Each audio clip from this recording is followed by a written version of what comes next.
name is Barry Kausler, and I am a cancer survivor so far.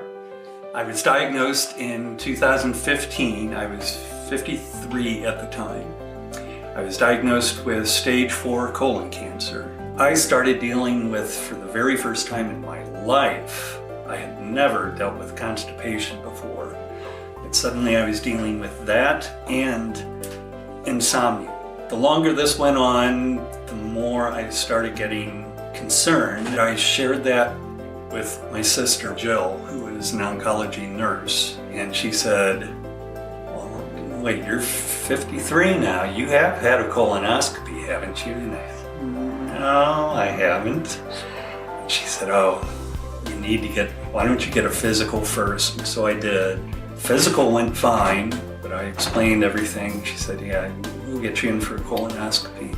And they came back and told me there's some pause for concern with what we're seeing here. We're going to run some more tests and have some more people look at this.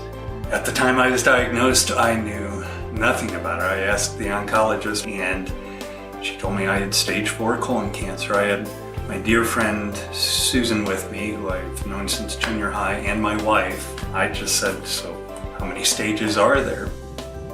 And she said, "There are 4. I said, "Okay, so what does this mean?" She just patted my leg and said, "It means you have about a year, maybe 2 if you're lucky."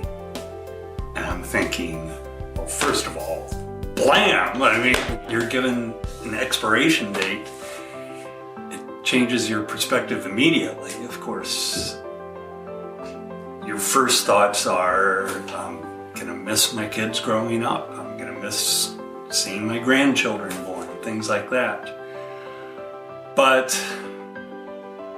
one of the first things I did was call my sister. She was a little shocked herself, but she said, "Well, stage 4 colon cancer is a lot different than stage 4 of any other kind of cancer." She said, I've had several patients," she said, "that were given practically the same diagnosis as you, and they're still around 15 years later and doing just fine." She said, "So don't let them tell you it's a death sentence." And so my next step was going to see an old neighbor. The man is a retired vascular surgeon, and he said, "Your next step, you need to get in with Joe Moscato." And so I went and saw my friend Rhonda and asked if there would be a way I could get in with Dr. Joe, and she said, "Oh, I will make a way." And sure enough, sat down with him and Rhonda and my friend Susan and Sheila. He said, "I don't focus on how long you have left. My job is to help you. I'm coming up already with our plan of action, and we're going to work together and beat this thing." But one of the first things they suggested, and my sister Jill also, was you got to keep a positive attitude. That is huge. And it's been, in that sense, a lot easier than I ever would have thought. I guess I have the good fortune of being surrounded by positive people, through my friends, through my family, through church. There's nothing to get down about.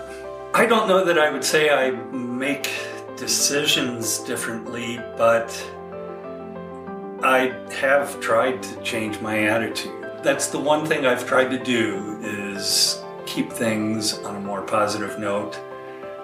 If little things go wrong, who cares? I have cancer, for God's sakes.